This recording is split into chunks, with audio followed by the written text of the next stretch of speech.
अस्सलाम वालेकुम, मैं हूँ शेफ़ इब्रार।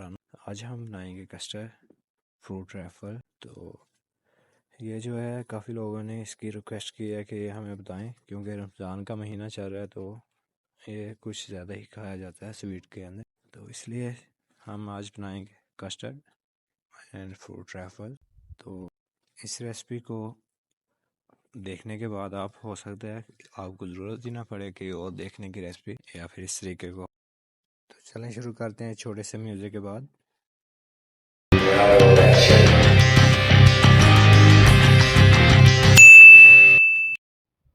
इसके लिए आपने पहले दूध लेना है, उसमें कार्डमम डाल लिया आपने, तो उसको बॉईल करने के लिए रख देना है।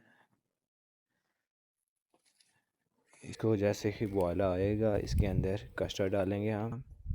तो ये हमारा बॉयल आ गया। इसको बॉयल जैसे ही एक दो आ जाता है, इसको कोशिश करेंगे ये फ्रेश दूध लें, आप फ्रेश दूध का ही बनाएं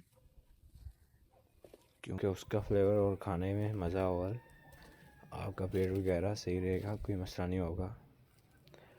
तो इसके साथ ही आपने शुगर डाल देनी है। जैसे ही इसको बॉयल आता है शुगर को अच्छी तरह मिक्स कर लेना है।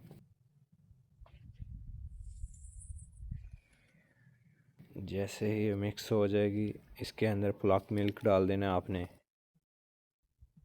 ब्लैक मिल्क जो है ये टेस्ट के लिए बहुत अच्छा होता है, तो इसका आप यूज़ करें तो बेहतर है। अगर नहीं अवेलेबल आपके पास तो आप मत डालिएगा। इसके साथ ही आपने कस्टर्ड मिक्स कर लेना है। कस्टर्ड के लिए थोड़ा दूध बचा लेना है आपने, या फिर एक्स्ट्रा से दूध लेके उसके अंदर मिक्स कर लेना सही तरीके से, फिर ही कस्टर्ड इसके अंदर अप्लाई करना है आपने। लेकिन कस्टर्ड मिक्स करने के लिए जैसे ही बॉल आते हैं इसको तो कस्टर्ड डाल देंगे हम। कस्टर्ड आप पानी में भी मिक्स कर सकते हैं अगर आपके पास दूध अवेलेबल नहीं है। तो इसके अंदर कस्टर्ड आहिस्ता आहिस्ता डालते जाएं, तो इसके साथ ही मिक्सिंग करते जाएं। लेकिन मिक्सिंग करने के लिए आपके पास कोई चीज़ अच्छी होनी चाहिए, मिक्सर, उससे ही आप मिक्स करें। साथ साथ बिल्कुल आहिस्ता आहिस्ता से डालता जाएं।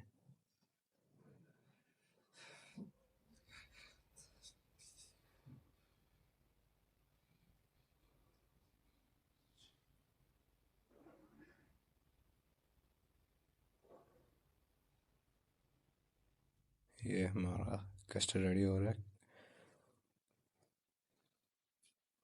कोशिश करें कि इसका जो फ्लेवर है, फ्लेवर वनीला ही लें आप।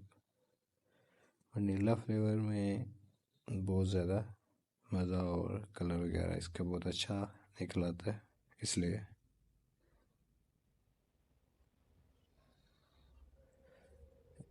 इसको हम थोड़ा सा पका लेंगे ताकि इसमें कोई गुठली ना रहे और सही तरीके से एक जान हो जाए।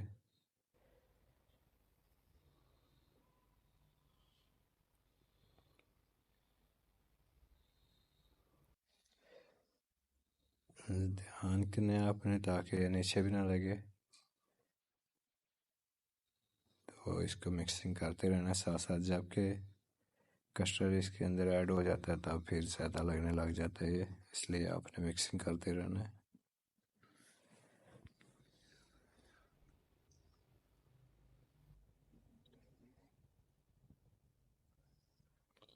अच्छा, ये रेडी हो चुके हैं।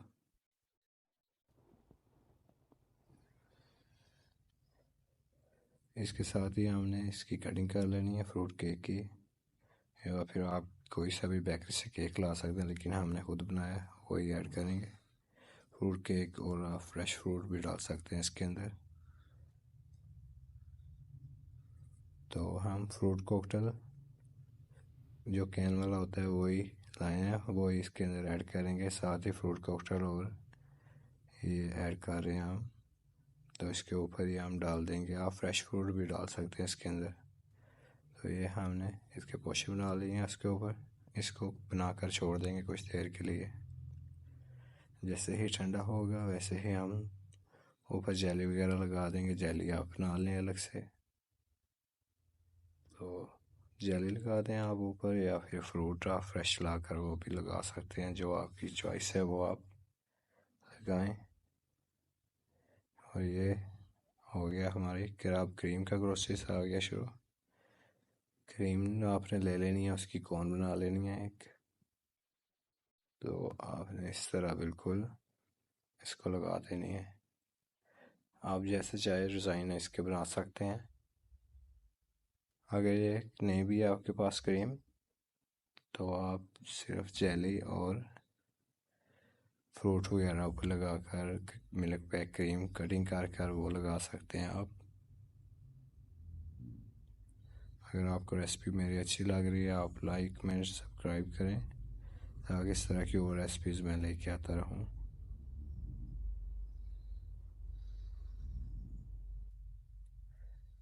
देखिए माशाल्लाह, आप डिज़ाइन इससे कोई भी बना सकते हैं।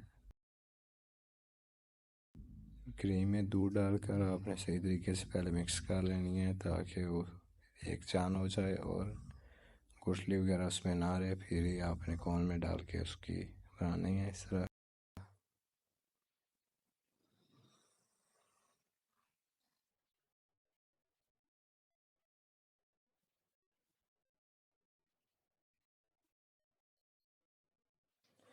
ये रेसिपी हमारी रेडी हो चुकी है बिल्कुल। इसके साथ ही आपको अगर रेसिपी अच्छी लगी है तो सब्सक्राइब करें और लाइक करें।